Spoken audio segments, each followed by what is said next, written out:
So after three test matches, if I had to look at it being 1-1, it's a fair reflection of how both teams have played. There have been solid cricket being played by both teams, and obviously now these two test matches are going to be so important for both teams.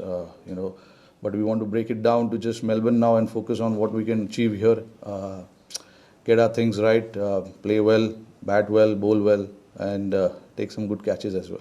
These tours can be challenging. It's the same thing when some of these teams travel to India. It's very hard for them as well. So it's the same thing. When you travel abroad, it's not that easy to put on those big runs every time you step out.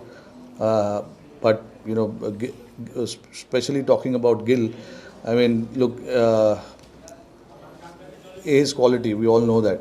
It's just about backing that quality and making sure we give clear messaging to him, and not again like Jaiswal. We don't want to complicate too many things with him.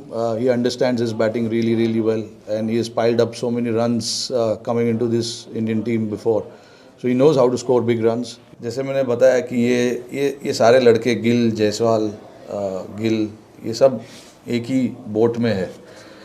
तो इनसे ज़्यादा ये लोग जो चीज़ें करते, उन चीज़ों को ज़्यादा कॉम्प्लिकेट हम लोग को करना नहीं है. उनको पता है कि उनसे क्या एक्सपेक्टेशंस है, वो सबसे ज़्यादा इम्पॉर्टेंट है. और हमारा काम यहाँ पर ये होता है कि उनको बार बार समझाया जाए और बताया जाए कि छोटी छोटी चीज़ें जहाँ पे मैच अवेयरनेस, मैच सिचुएशन, ये सब चीज़ों के बारे में उनसे बात करते हैं हम. इससे ज़्यादा मुझे नहीं लगता कि उनसे बात करके उनके जो प्लान्स है, उनके जो थॉट प्रोसेस है, उसको कॉम्प्लिकेट करना ज़रूरी है. ऋषभ पंत को पता है कि उससे क्या एक्सपेक्टेशंस है.